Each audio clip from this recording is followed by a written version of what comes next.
everyone, welcome back to Lise Loves Paper. I'm here today with a process video, and I am showing you right now the photo. I'm showing you a little sticky note that says "not snow sure about this." Sometimes I just have an idea for a title or something and I'll write it on a sticky note.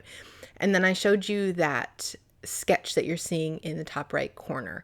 This will come out before my kit catch-up. This is part of a kit catch-up, and it's one of the Mercy Tiara kits.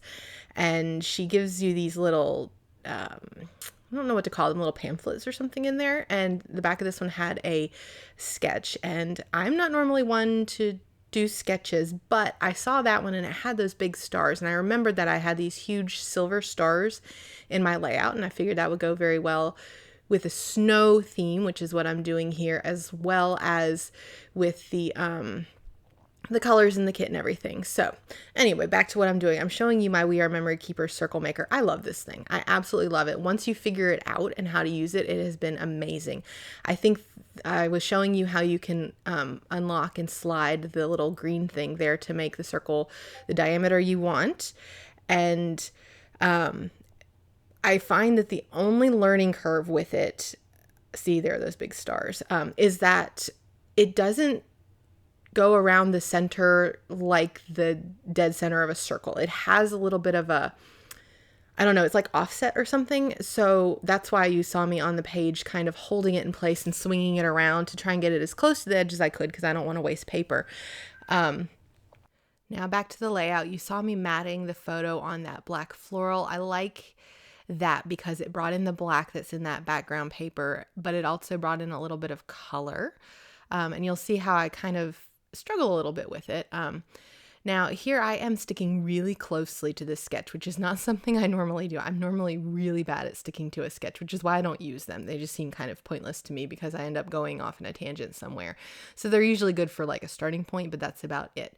So I've not glued the whole thing down yet because I wanted to see where my title was going. I pulled these out from my stash, but what I was showing you there was that the white stickers, these LE Studio stickers right there that I'm opening, and then the silver glitter ones are actually the same height and very, very similar fonts. They're both sans serif fonts, and they're kind of that upright blocky thing, so they go really well together. So I decided to use those, and now here I am. I kept this in, but watch me. So here I am testing to see what it looks like on that paper, because these stickers were not shiny at all. They were just like a white paper. And I went and got some gray pens from my stash, which is what I was showing you, because I was thinking at this point that my title was going to go above that green circle. So a lot of it would end up on the white background. And I knew that the white letters wouldn't stand out on the white background. So I was trying to find a way to make them stand out, and I was using the Q's because I never used the Q's. So those were my test letters here. And I tried one, didn't love it, tried the other. And at this point, I'm really not liking how the outlining's looking because I can't get it nice and even enough. And it's really bothering me. So I was like, well, maybe if I just do in the center instead of like a double outline. I was like, no, I don't like that either. You're going to see a lot of tappy fingers in this process video. So here I'm trying to figure out, like, do I really need to do this? What's it going to look like? And then I just go for it. I tried it on the S because that's going to be the first letter I put down. And I tried my darndest to be very careful about it, but I still didn't love the way it ended up. So here I am. And then I realized I didn't need to do that anyway. It will show up even better if it's just white on this. So all of that for nothing, but I wanted to keep it in there because, you know, sometimes that's the way a layout goes. You go with the direction, it doesn't work out for some reason, or you change your mind, and that's okay. So I had shown you that sticky note, and this whole layout came from this pun that I had thought about, this punny title. And here I am. I did increase the speed of this to like 600% because it is a long title. I could have cut it out, but I just sped it up so you can watch me put it all in there. You'll see me use that tool a lot, that one to the right. I use it a lot for placing stickers because my fingers really get in my way, and it's great for helping me line up letters. Funny because as I'm saying it, there we go. It really helps with rounded letters too. So now here, those were really hard to get off. I don't know why. Very hard, very sticky. So I don't have a lot of silver in my stash, because I don't use silver a lot, I tend to be a gold girly, but because of those silver stars, I had to use silver, and I really like how this turned out. So I made the punny word in the title stand out with the silver stickers, and everything else is in the white. Now, here's where I am running into that issue, where the white is on top of the white. Now, I have not glued down the background, but now I have to figure out what I'm going to do about that so that it stands out. So you're going to see me audition a whole lot of stuff. I tried reusing that paper because whenever possible, it's great to repeat things. But I didn't like the way it looked up there. It was just too busy. So I was going to look through my embellishment pack that came with this kit just to see if there was anything already in there, maybe a tag or something that would work well. And you'll see me try a couple things. That one's big enough. And I didn't like the colors with it anyway.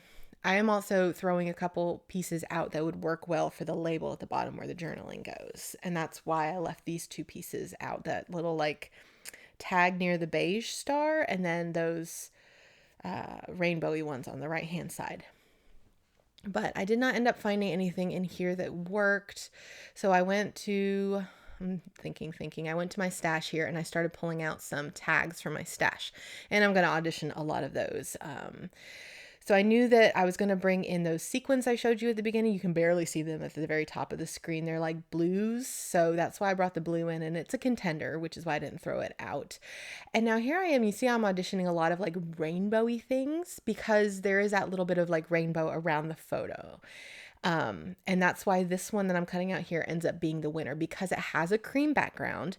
So the cream matches the cream in that black and white florally pattern that's on the circle. And it brings in those kind of rainbowy colors that are also around the photo in a subtle way. So here I play also with like, do I want multiple tags? Thinky fingers. No, I do not want multiple tags. Maybe this one. No, I didn't like that either. Should I put it this direction? And I was like, I did like it that direction, but then the little where you put the thread it would be in a weird spot. So I decided not to do that. I'm just going to use it like I had originally planned. How many times like do I do that? I do one thing and then I play around with it forever. And then I just go back to what I originally thought. I should just trust my first instinct. Please tell me if you do the same thing. Do you mess, and then end up with your first thing? Or do you, like, how does that work for you? So here's the ribbon that came with the kit. I love this gray. It is beautiful. I don't usually use thick ribbon like this. But again, I'm trying to use the kit and I really like that little pop. So the reason, I don't know if I actually said this, the reason I did not glue down the background yet was because of my title. I didn't know where it was going to go and I didn't want to glue it down and then have my title make it be off balance. So here I am. I added glue to the front of this so that I could attach it to the main piece without gluing it to the background yet.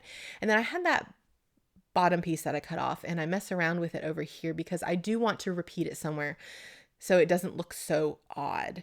And you'll see I do end up sticking it over here. I like the way it kind of balances the layout. There I am using that tool. If you do not have one of these, this is my most used tool in my craft stash. I think it's from Creative Memories. If I can find it, I'll link it below. But it has like a pointy end on one side that I'm always using to get like the centers out of letters and stuff like that. But then the flat side, I use it. You'll see I've used it already to place stickers, to place letter stickers. I used it to shove under that photo to like release the adhesive without like bending the photo. And I'll use it even more later. So I think I just glued it down. I was talking so much I didn't see. Now I'm going to put down the other big pieces. So that tends to be my MO, is biggest pieces to smallest. Now here I'm messing with that star. And the reason I'm messing so much, what I used to do, we would be very careful about what we would call peaks. And so when I was messing with it, the little indentation of the star along with the teal paper and the corner of the photo were causing what we would call like a peak or like a little trapped area of that black and cream floral through there. And I really did not like it. And so I was trying to find a placement where it wasn't on the photo too much. It was in the right spot. It wasn't doing that weird peak thing. So this star has been in my stash forever. It's a little bit bowed. I was trying to show that to you, which caused issues gluing it down here. I thought it was adhesive. It clearly was not. You saw me rip the back of it off. So I had to glue it down. Now, disaster. I'm going to use that tool again. Now it's a spatula. I swear I use it for everything.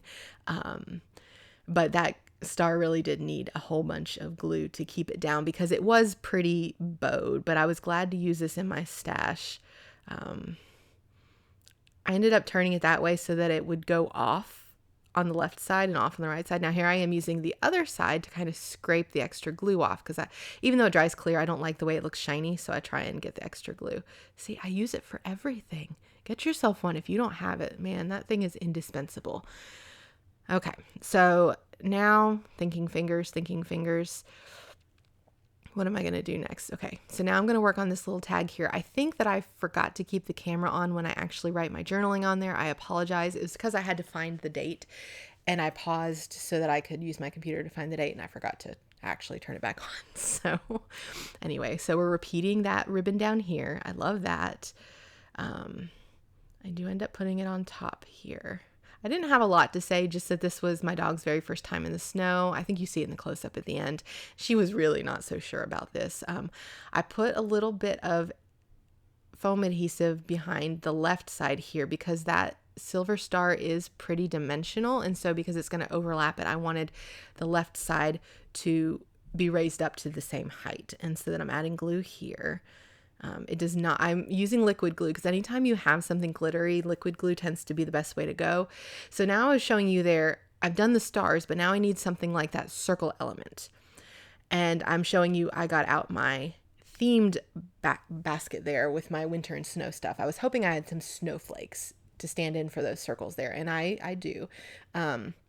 First I try some more stars that are in the right colors, but I figured they were too similar in size to the stars that were already there, and I needed something different in scale and like a different feel to it. So these are very old. I don't know if you remember when Michael's Recollections brand was in this brown and yellow packaging, but that tells you how old these things are. I love these. They're beautiful and they were just perfect. I completely forgot I had them in my stash. But they're also a silver glitter and they're a good size, but because they have that cut in them, they don't have quite the weight that the stars do. And then I had this LE Studio pack here, which brought some more blues in that are going to match that sequin that you see me put on at the very end. And so it kind of makes this like through put from the top right down through the photo to the bottom left of this like starry snowflakey element. And I love the way it brings your eye through the layout here. So adding a little bit of glue to this. I love that bottle because it can get very intricate. I underlapped it and overlapped it. I really like doing that because it really tends to make things feel much more integrated. I find, so you'll see me doing that a lot here. Putting that one on. And again, I'm overlapping elements. I'm trying to make sure I have a variety of sizes, but I'm also repeating like that blue of those snowflakes. So now here I'm feeling like it was really overbalanced. I had gone to eat lunch and I came back and I didn't like that blank space in the bottom right. So here I am, I went back and now they had some gray snowflakes. I didn't want to add more silver down there really because it would draw too much attention and all my silver stuff was too big. So I found this gray one that kind of served the same color function, but wouldn't draw the attention.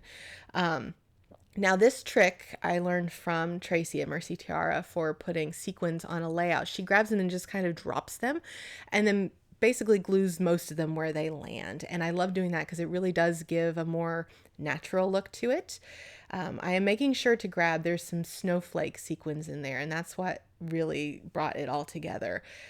And I was showing you, I still have so much left. Now this tool, she sells these. I think you can also get them online. I'll link them below if I can find it. It's like a picker-upper tool thing, and it's got like wax on the end.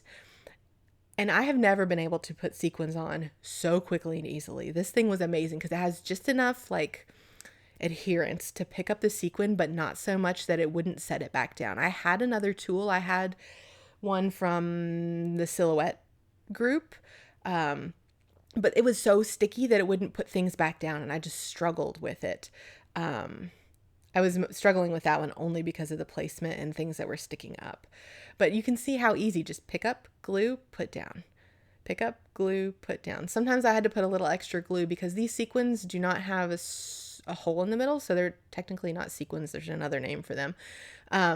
But they do have a raised lip around them, so if they land so that the hollow side is toward the page. I had to put like a little extra glue. They were a little more difficult to glue down, but not too much more difficult.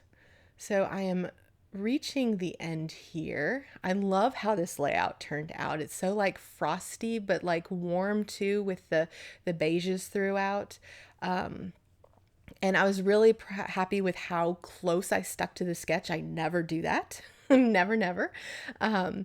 But it was fun to get this layout done on paper. I'm going to snip off those edges. I normally would flip it over and do it from the back, but I didn't want any sequins to fall off because they were still drying at this point. But anyway, here come the close-ups. But let me know how you think I did with this sketch. If you like sketches, do you use them a lot? Like I said, I don't normally use them a lot, but I know a lot of people do. But thanks for joining me today. I hope you enjoyed it. Have a wonderful, wonderful week, and I will see you soon. Bye.